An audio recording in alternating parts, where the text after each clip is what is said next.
Ethiopia is the kind of country that makes you rethink everything: history, time, religion, and even the coffee you drink every day. It's as if it existed in a parallel reality.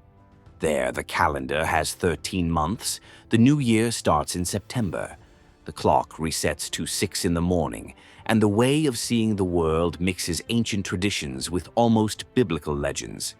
And if you thought you knew everything about Africa, you can get ready to discover a side of it that hardly anyone talks about, because this country is a veritable universe apart within the continent.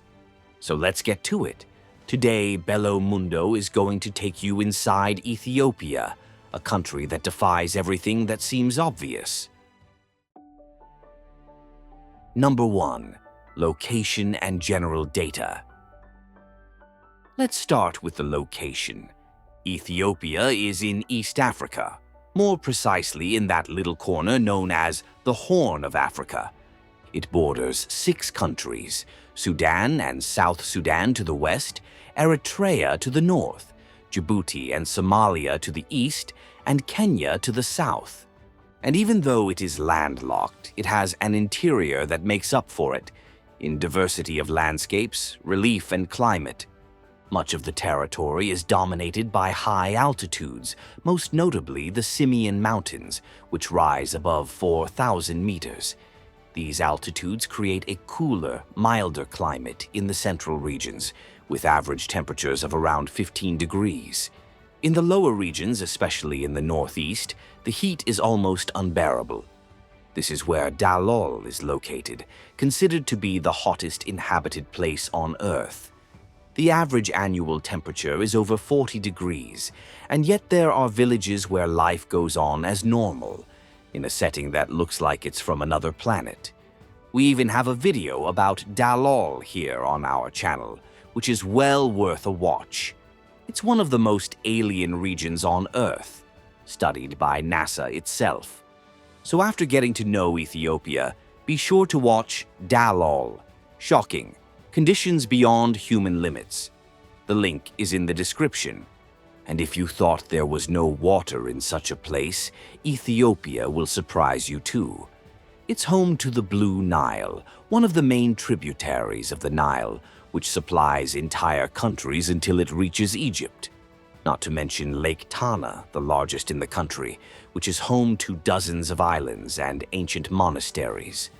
With over 1 million square kilometers, Ethiopia is big on everything, except predictability.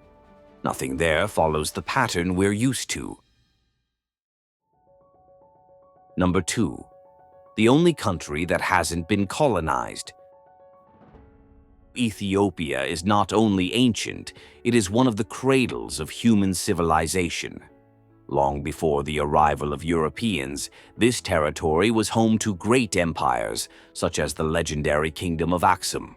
This kingdom began to form in the 1st century after Christ and became one of the great commercial powers of antiquity, trading with the Roman Empire, India, and even China. It was also during this period that Christianity arrived in the region, making Ethiopia one of the first officially Christian countries in the world. And this is not just a matter of national pride. The rock-hewn churches in Lalibela are one of the greatest proofs of this. There are 11 entire temples carved out of solid stone, with tunnels and underground passages connecting one to the other. A masterpiece of African medieval engineering. But as in all history, it wasn't all glory days. In the 19th century, during the famous scramble for Africa, Italy tried to colonize the country, but the Ethiopians resisted. In 1896, at the Battle of Adwa, Emperor Menelik II led a historic victory against the Italians, one of the few times an African army defeated a European power. Decades later, Mussolini invaded the country and occupied the capital, but was expelled in 1941 with the help of the local resistance and the British. Emperor Haile Selassie returned to the throne, reinforcing Ethiopian identity as a symbol of sovereignty. But in 1974, a military coup put an end to the empire. The the new socialist regime plunged the country into conflict and crisis. It wasn't until the 90s that Ethiopia began to open up politically and try to rebuild its economy.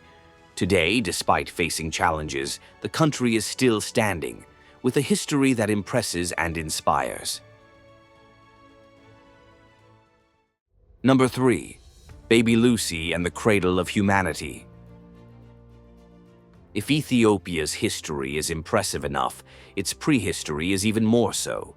It was there that scientists found one of the oldest and most important fossils of our ancestry, the famous Lucy. She was discovered in 1974 in the Afar region and is a skeleton more than 3 million years old. She belonged to an extinct species that is considered a link between apes and the first humans. Lucy was a young female, walked upright, had long arms and a small skull, and helped rewrite everything we knew about the evolution of our species. But what few people know is that another, even more impressive discovery came years later. Baby Lucy. Found in the same region, the child lived around 3,300,000 years ago and died around the age of 3.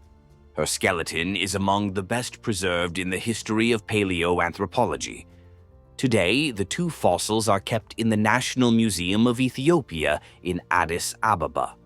Visiting the place is like stepping into a time machine, and not just because of Lucy, but because it becomes clear that Ethiopia is not just part of human history.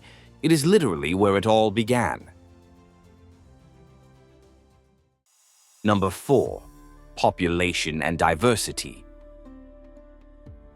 Now that you've seen where Ethiopia is and learned a bit about its history, it's time to talk about the most vivid part, the people. With over 120 million inhabitants, Ethiopia is the second most populous country in Africa, and more than 70% of this population is under the age of 30. The average age there is just 19, making Ethiopia one of the youngest nations in the world. But this population is far from uniform. The country is home to more than 80 ethnic groups, each with its own language, cuisine, dress, and traditions. The Oromo are the largest group. They live mainly in the center-south of the country and maintain traditions passed down from generation to generation through speech, through stories, songs, and ceremonies. The Amhara, meanwhile, have great influence in politics and religion, especially because of their links with the Ethiopian Orthodox Church.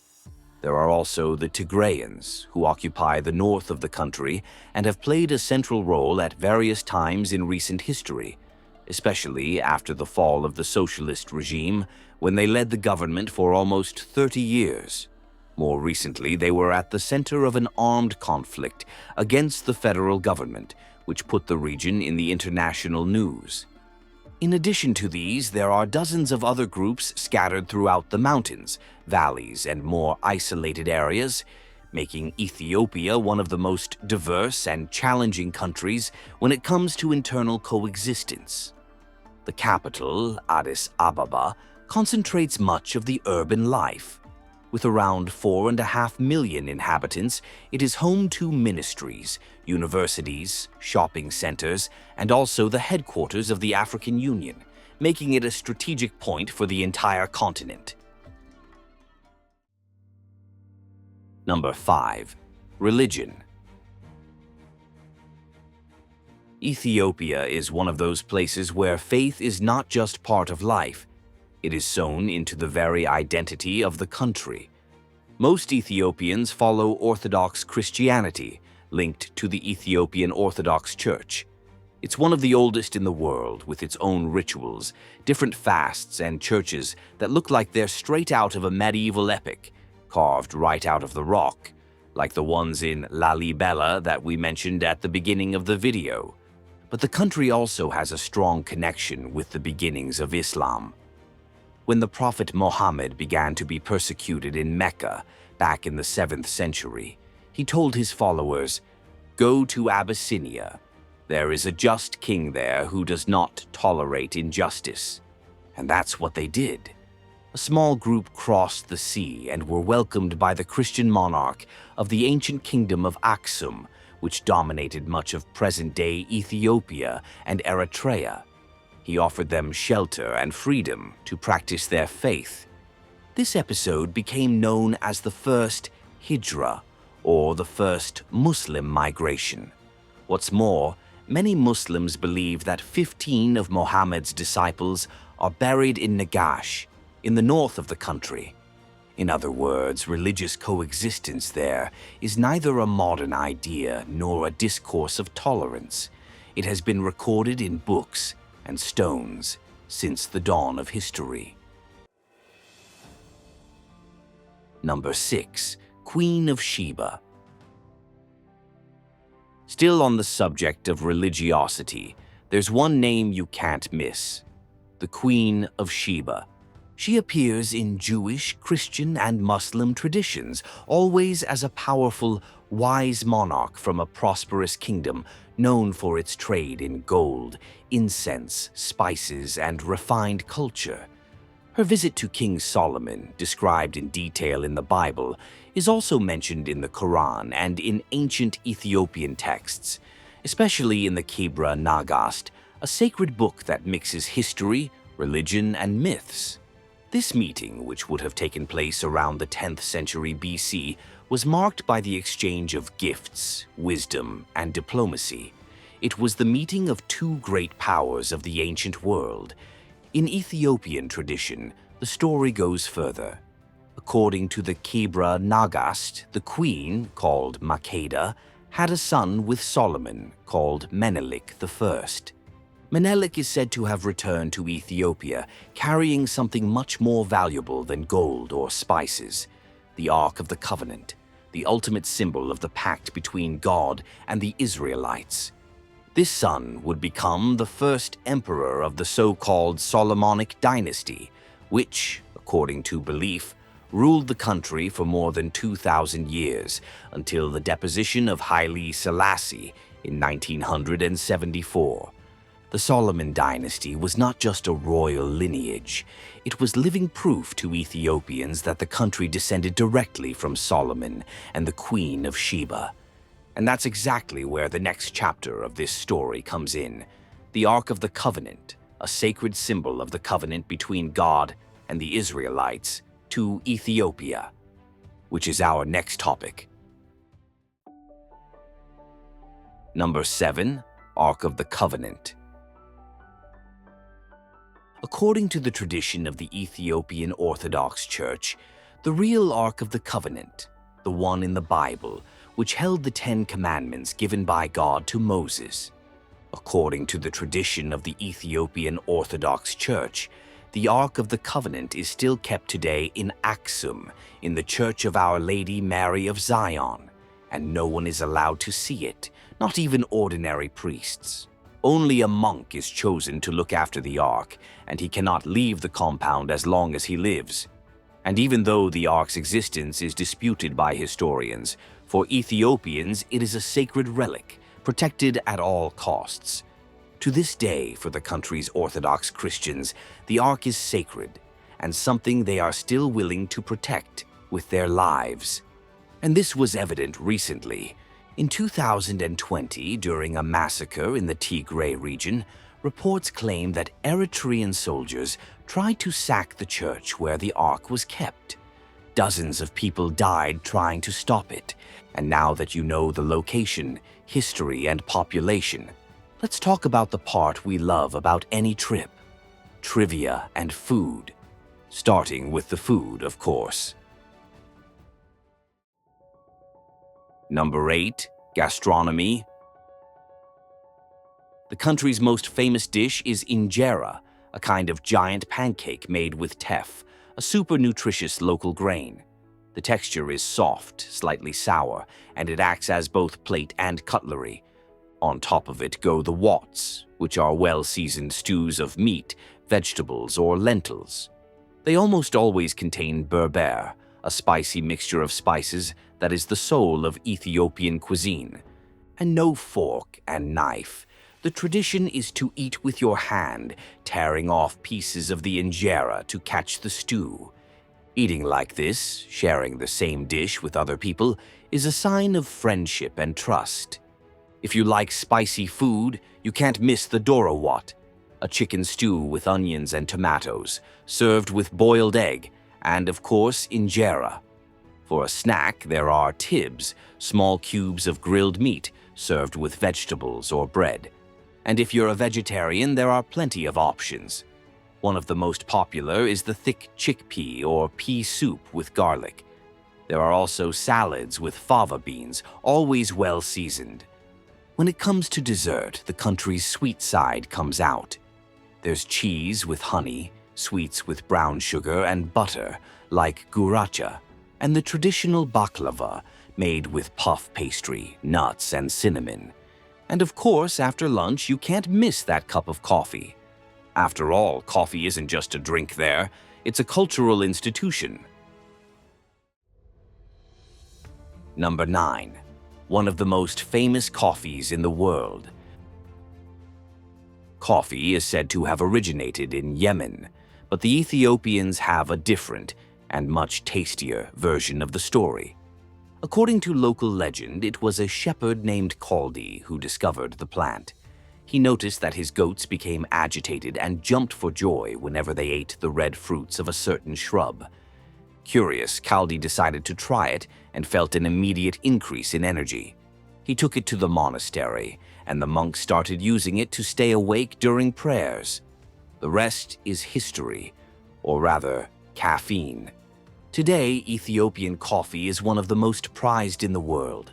Its flavors range from floral to citrus and earthy, depending on the region. The traditional preparation is almost a ritual. The beans are freshly roasted, ground with a pestle, and boiled slowly in a ceramic jug called a jabina. And it's not just preparation and drinking. The coffee is served in 3 rounds.